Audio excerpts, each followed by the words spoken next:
Oklahoma. Yikes, man. You are Locked On College Football with Spencer McLaughlin, your daily podcast on all things college football. Part of the Locked On Podcast Network, your team every day.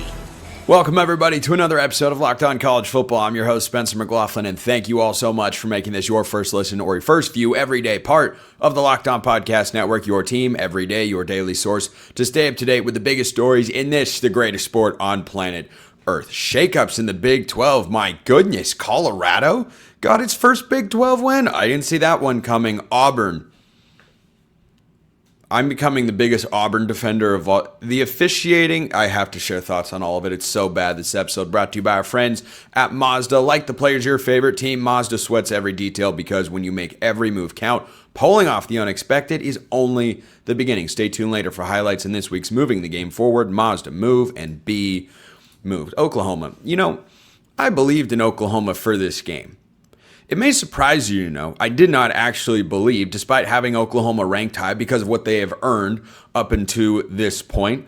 I never thought Oklahoma was a national championship contender. They showed you that on Saturday. They showed you that they still have a lot of room to grow as a football program, though Brent Venables has gotten things on stable ground.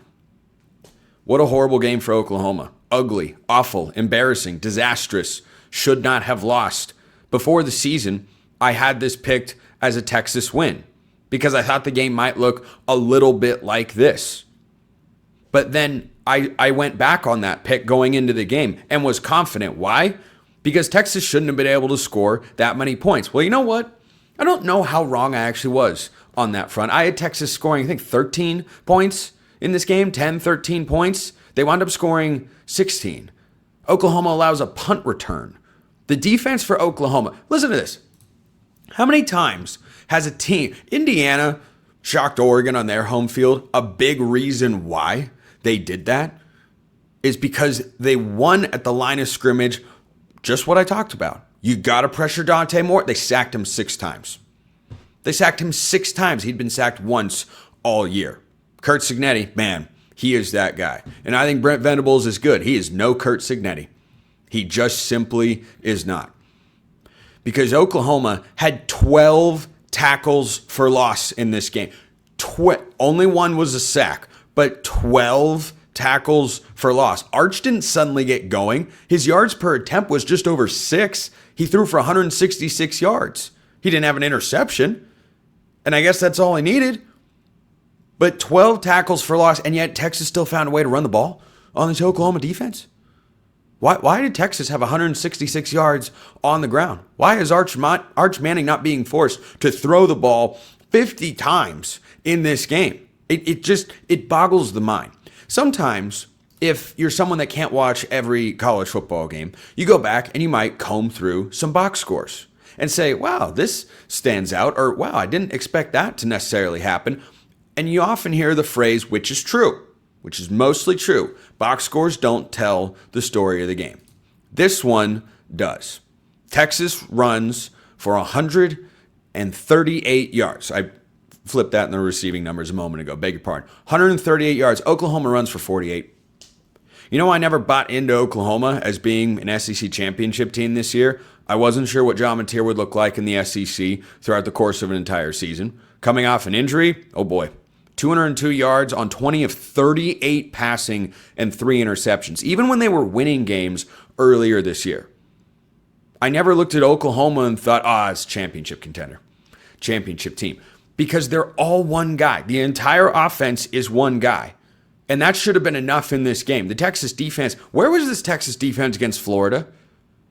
I mean, what in the Billy Napier is happening in Austin, where you go up here and then down here, and then up here and then down here? We're just all over the place. This is the Texas defense that I've seen for most of the year. I guess I got to give Florida some credit. I got to credit DJ Lagway and Dallas Wilson for the way they played against this Texas defense. Because I tell you what, I've been bullish on this Longhorns defense all season. It's why I like Texas coming into the year. By the way, I am not ranking Texas in the top 25 just because they won this game. For the same reason, I'm not ranking Florida State just because they have a win over Alabama, who looks very good. But the problems for Oklahoma in this game stemmed from what they were able to figure out earlier this season. And ultimately, it came back to bite them in this game. My favorite golfer in the world, because I'm a little young to have grown up with Tiger, only a little. My favorite golfer is Jordan Spieth. And when Jordan Spieth was in his heyday, he was putting at an otherworldly rate.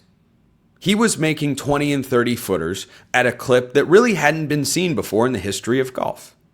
And there were some golf analysts who, maybe not super loudly, because that's not the nature of golf, maybe not super publicly, but behind the scenes, said, hey, eventually his putting's going to come down to earth and he's going to regress. He has not won a major championship in 8 years. He has only won twice since then, if memory serves. His putting came down to earth. I watched Oklahoma beat Michigan. I watched Oklahoma beat Auburn. And I said, hey, these are good wins. Brent Venables needs these wins. These are important victories because he's got to establish some credibility within the program this year with the OC and quarterback you brought in, the way the defense should be. Those are important wins. But I was keeping that thought in the back of my mind. If they don't figure out how to run the ball with a running back, it is not going to result in them playing in the SEC championship game or maybe even making the college football playoff. I didn't think Oklahoma was a playoff team before the year. They did not change my mind. They changed my mind enough to think they'd beat Texas, but now they have to go at South Carolina this weekend. Then they have to play Ole Miss, who's got game day against Georgia this week. Then they have to play at Tennessee. Then they have to play at Alabama. Then they have to play Missouri. Then they have to play LSU. Oklahoma's a good team, but they're not a great team. A great team would have beaten Texas because Texas is not playing very good football. Texas didn't play great football in this game. They just played well enough. They just played better than Oklahoma. They played great defense and overall okay football. Horrible. And Texas fans, let me have it. I deserve it. I was talking, you know what, all last week about Texas. All last week. I still don't think Arch Manning's the solution, but you know what? He was good enough in the game. Did enough. Made a couple of good throws. Texas figured out how to run the ball. I deserve the flack for that. I was bullish on Oklahoma. Dare I say I was arrogant to the point where I was as confident as I have been in a rivalry game making a pick. Lo and behold. Speaking of Indiana, that is a landmark moment for Curt Cignetti and the Hoosiers.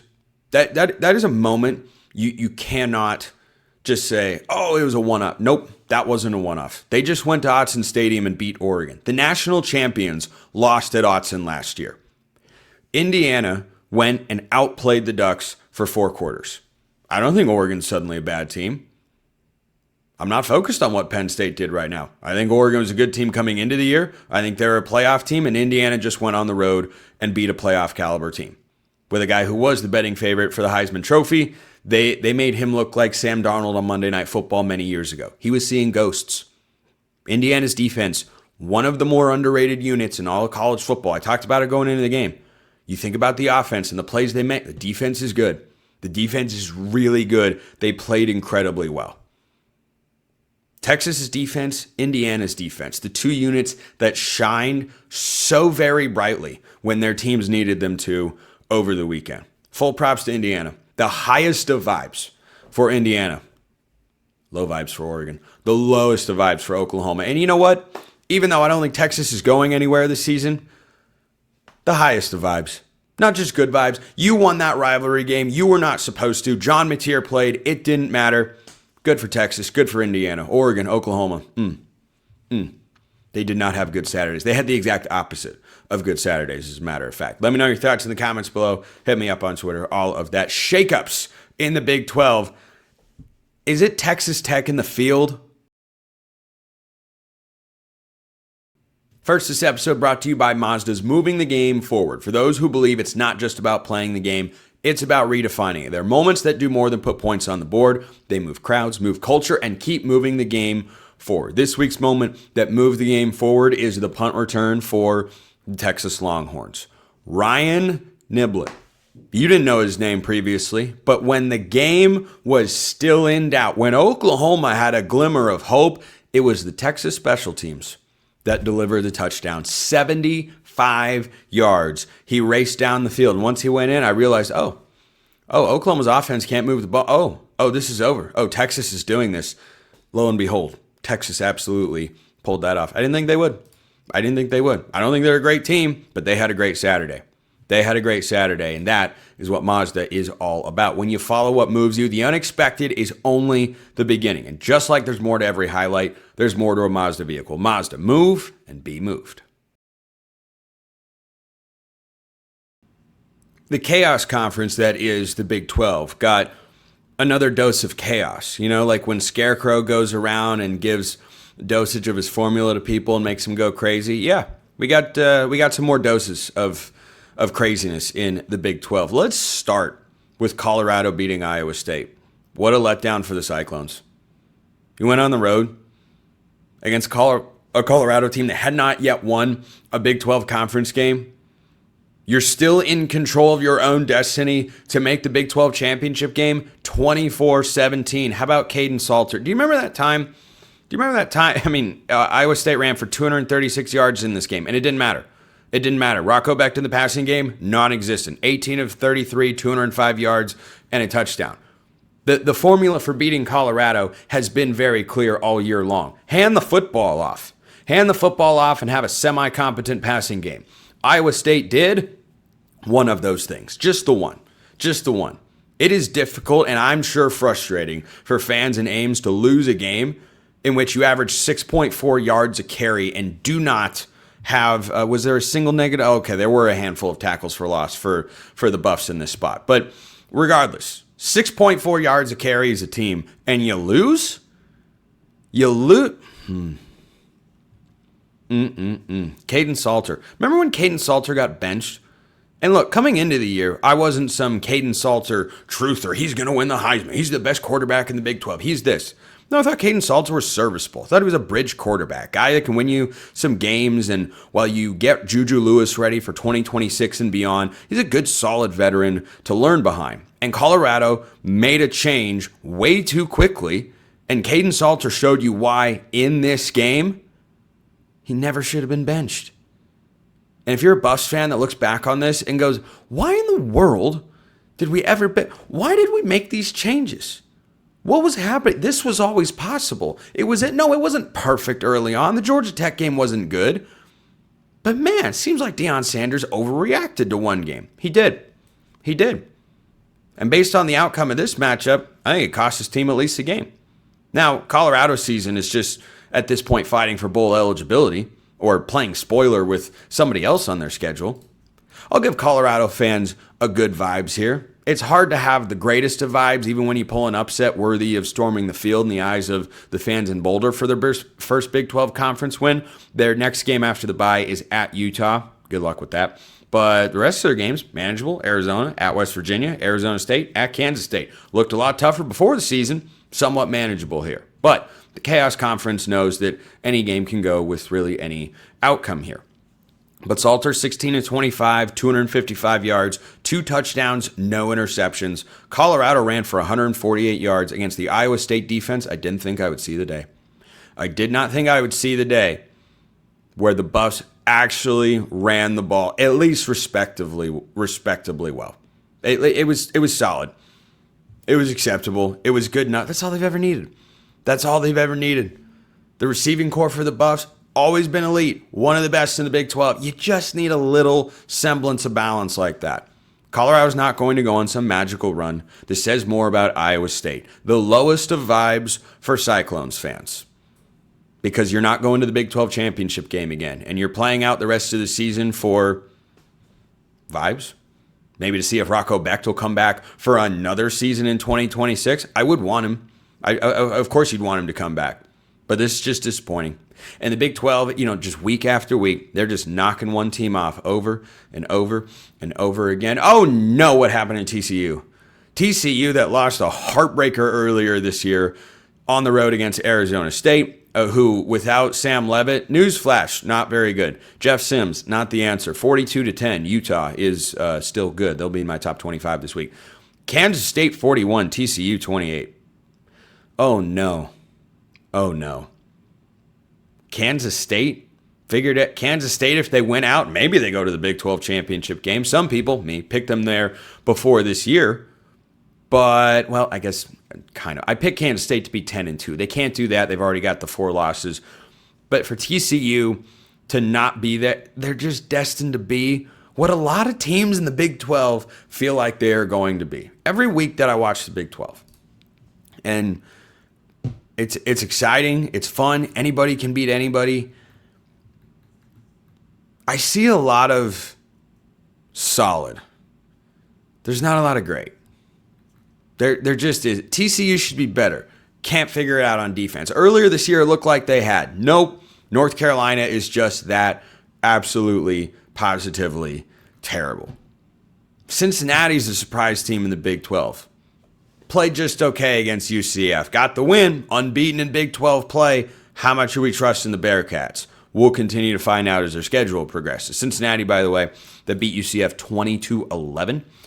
They have won 5 straight football games. Their only loss is to Nebraska, who I've ranked in the top 25 by 3 points in a neutral site that was really a road game. They've got Oklahoma State this week on the road. The Cowboys aren't good, but they do have shirtless guys waving their shirts around, and that's awesome because it's a vibe, it's energy, and that's what the program needs.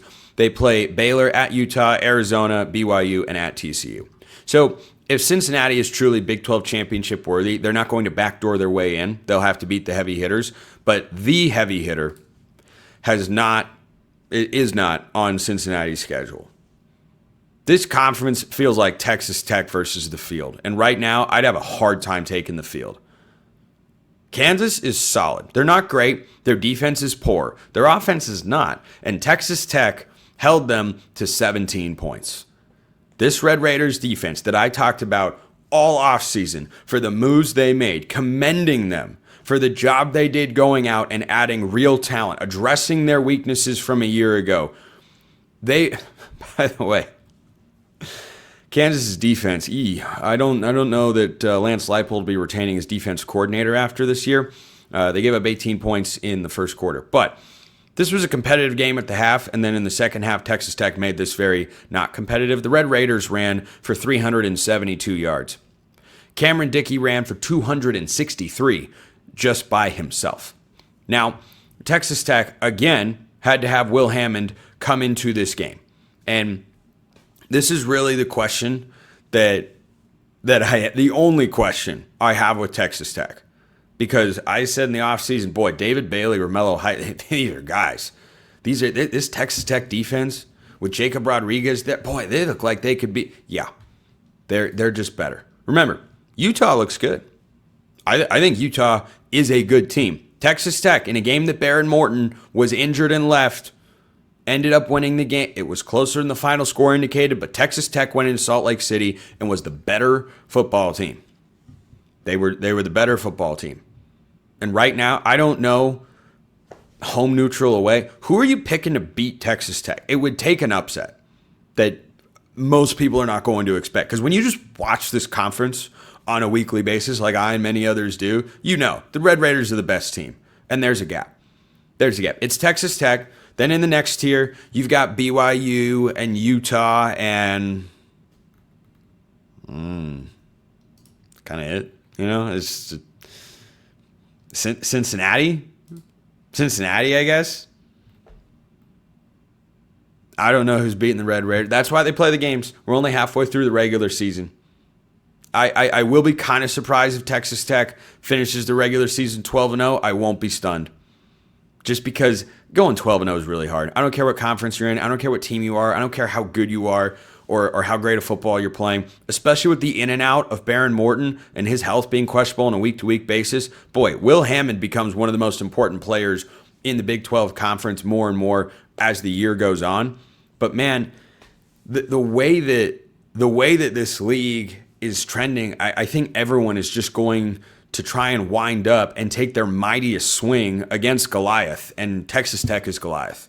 They just look way better. They look like they are in a class of their own, which is why, for those on YouTube, you will once again be seeing my preseason Big 12 power rankings. Ignore that Kansas State thing. And Arizona State, I stand by them having them second, but without Sam Levitt, yeah, they're just a completely different team.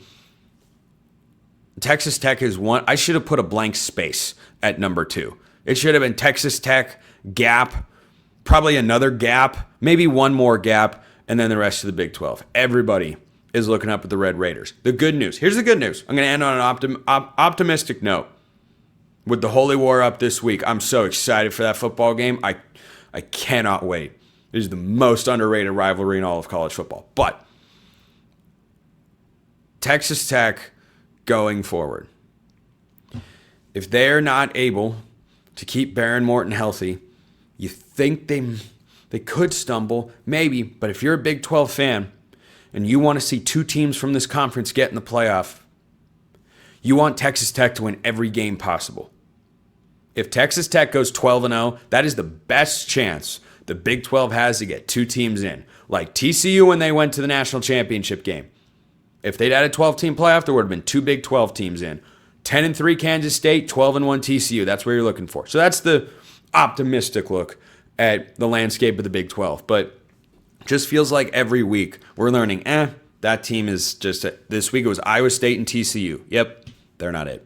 They're not there. Houston, when they played Texas Tech, we learned, Houston's on the rise. They have not arrived just yet. So everybody's looking up at the Red Raiders, and good for the fans in Lubbock. Good for the good people of Lubbock and my Red Raiders. Auburn was... I don't know how Auburn fans enjoy football. They're probably not enjoying football right now. First, this episode brought to you by FanDuel. The NFL season's here. FanDuel has an offer you don't want to miss. Right now, new customers can bet just $5 and get $300 in bonus bets if you win. That's right. You pick a bet, you put down $5, and if it hits, you'll unlock $300 in bonus bets to use across the app. My best bets from last week went to $500. Shouldn't have put the bonus pick in there. I felt good about it. I only put it in there if I like it, and I liked it. And then Indiana happened. Yeah, I bet against Kurt Signetti. I would have had a winning week. Would have had a winning week if the Auburn game had been officiated correctly. That'll come later in today's show. But if you want to bet college football, and I still do recommend fading my picks on a weekly basis until I can figure it out, FanDuel's the place to do it. You got point spreads, money lines, win totals. You got everything that you could want every year throughout the season. They've got it. So what are you waiting for? Visit FanDuel.com to download the FanDuel app today and get started. Check them out at FanDuel.com. This episode also brought to you by our friends over at Monarch Money. Most people can't name all their financial accounts or even what they're worth, whether it's 401ks, properties, or investments. And when you don't have the full picture, you can end up leaving money on the table. That is where Monarch Money comes in. An all-in-one personal finance tool that brings your entire financial life together in one clean, easy-to-use interface on your laptop or your phone. Monarch is built for people with busy lives like you, me, and many you know. If you've put off organizing your finances, Monarch is for you. Monarch does the heavy lifting for you. You can link all your accounts in minutes, see clear data visuals, get smart categorization of your spending, and finally feel in control of your money without ever touching a spreadsheet. So, what are you waiting for? I don't know what you're waiting for. Don't let financial opportunity slip through the cracks. Use the code LOCKEDONCollege at monarchmoney.com in your browser for half off your first year. That's 50% off your first year at monarchmoney.com with the code LOCKEDONCollege. Check them out at monarchmoney.com. Auburn fans, how are we doing? The outcome of the game on Saturday does not dictate on my fan mood assessment scale that Auburn have the lowest of vibes. In fact, my inclination is to make it a no vibes outcome. Georgia won. Georgia covered because of some ugliness in the game. Not necessarily from Auburn all the time, but people that were on the field who were getting yelled at by Auburn's athletic director after the game. The officials. That's people that I'm getting at here. My inclination is, no vibes. Auburn lost. I expected him to. How much more can Tigers fans take? I mean, really. This is Hugh Freeze's third year. The talent on the roster is way too good for everything to look this difficult. This is a Georgia defense that, yes, it is still one that has some talent and has Kirby Smart's fingerprints all over it. Scoring points at home on this Georgia defense shouldn't be this hard. It should not. This is not the Georgia defense of old. Joey Aguilar, who nobody in the SEC recruited until the Nico situation took place at Tennessee, he had a better day throwing the ball against the Georgia defense One-time Appalachian State Mountaineer, then Jackson Arnold, who still cannot be counted on to push the ball down the field. It's just not what he can do. It was my concern after they won over Baylor. I don't need to go and revisit that particular argument, but man, I don't know how Auburn fans, and they probably are, I don't know how you aren't just mad at the world, at the sky, at a couch, anything. Literally anything. Officiating in college football is really bad. Really bad. And every conference, I think, regularly will proclaim, you'll see fans say, we've got it the worst. Auburn actually has it the worst this year. I don't know how else to explain. You know what it takes for me personally? It doesn't take a lot for me to come out and say officials need to be held to a higher standard. They should be answering questions after games and all of that. I've said that for a very long time. But what it takes for me to have done not one, but two entire segments on not just officiating, but the same team being on the wrong end of it. I don't know what the replay officials are looking at on the Jackson Arnold touchdown or how he's not breaking the plane. I don't understand. I do not know. I have no explanation for it. It doesn't make any sense. And yet somehow, I suppose that one makes less sense than the other example. But for those who are unaware, allow me to explain a real thing that happened. Kirby Smart can say anything that he wants. We can watch the tape, look at the hand motions he's making, and read his lips.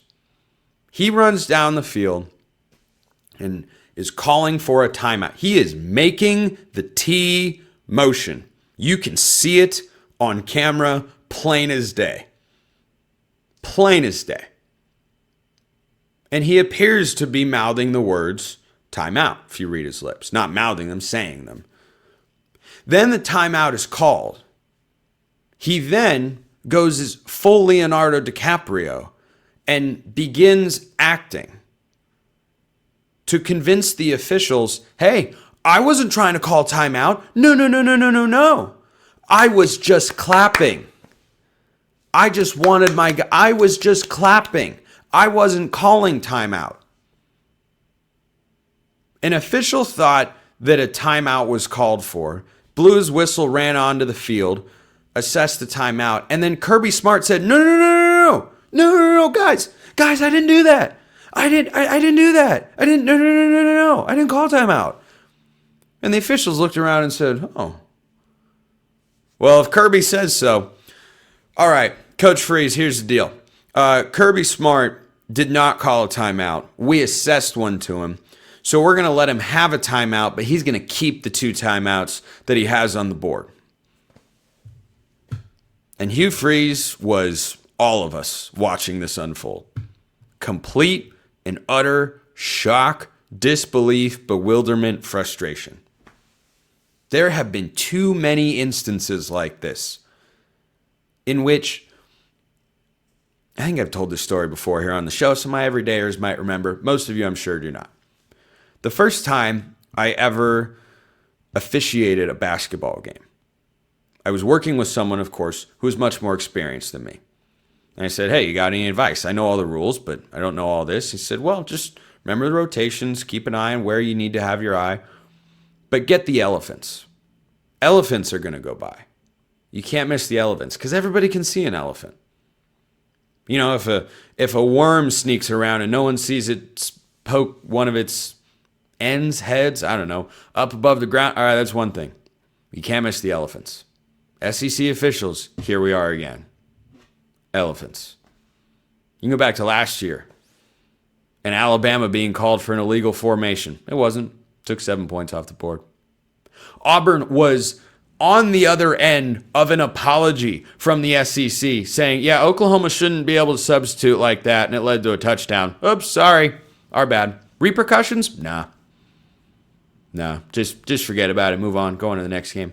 And now here you have Kirby Smart getting a timeout that he called but didn't have to be charged for because he said he didn't, and the officials made a mistake.